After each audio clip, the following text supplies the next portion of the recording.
Global summit వేదికగా రాష్ట్ర వ్యాప్తంగా తెలంగాణ తల్లి విగ్రహాల ఆవిష్కరణ జరిపారు సీఎం రేవంత్. రాష్ట్రంలోని అన్ని కలెక్టరేట్లలో తెలంగాణ తల్లి విగ్రహాలను ఏర్పాటు చేశారు.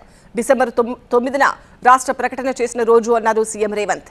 4 కోట్ల మంది ప్రజల ఆకాంక్షను గౌరవిస్తూ నిర్ణయం తీసుకున్న రోజును తెలంగాణ తల్లి అవతరణ దినోత్సవంగా నిర్ణయించామన్నారు సీఎం రేవంత్. స్వరాష్ట్ర ఏర్పాటు తర్వాత సంక్షేమం, అభివృద్ధిలో దేశంలోనే నెంబర్ 1గా మార్చామన్నారు. సోనియా, మన్మోహన్ ఎప్పటికీ తెలంగాణ ప్రజలు మరవబోరు అన్నారు సీఎం రేవంత్.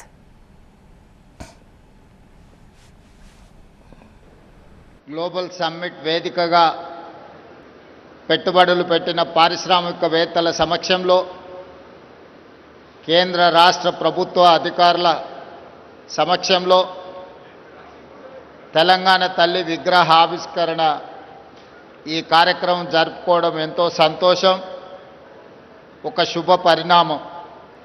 చిదంబరం గారు డిసెంబర్ 9, 2009 నాడు తెలంగాణ రాష్ట్ర ఏర్పాటు ప్రక్రియను ప్రారంభిస్తున్నామని ప్రకటించడంతో 6 దశాబ్దాల తెలంగాణ ప్రజల యొక్క 4 కోట్ల ప్రజల యొక్క ఆకాంక్షను ప్రతిబింబిస్తూ యూపీఏ ప్రభుత్వం తీసుకున్న నిర్ణయం ఈ ప్రాంత ప్రజలకు సంతోషాన్ని, ఆత్మగౌరవాన్ని అందించినాయి.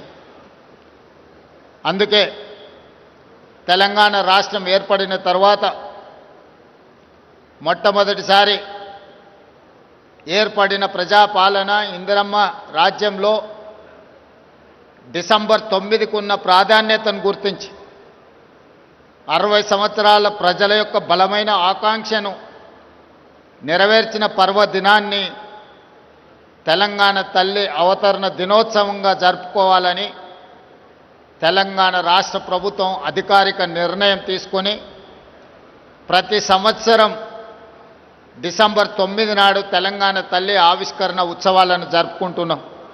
శ్రీమతి సోనియా గాంధీ గారు కరీంనగర్ గడ్డ మీద నుంచి ఈ ప్రజలకు ఒక మాట ఇచ్చారు. మీ ఆలోచన, ఆకాంక్ష నాకు తెలుసు, తప్పకుండా నెరవేరుతుంది అని. ఇచ్చిన మాట ప్రకారం ఎన్ని ఒడిదుడుకులు వచ్చినా, ఎన్ని అవాంతరాలు వచ్చినా అధిగమించి శ్రీమతి సోనియా గాంధీ గారు తెలంగాణ రాష్ట్ర ఆవిష్కరణకు సంపూర్ణంగా సహకరించారు. ఈనాడు స్వరాష్ట్ర కళ నిజమై ఈరోజు తెలంగాణ రాష్ట్రంలో నిటారుగా నిలబడి సంక్షేమము, అభివృద్ధిని దేశంలోనే నెంబర్ 1గా తెలంగాణ రాష్ట్రం తీర్చిదిద్దుకుంటున్నది.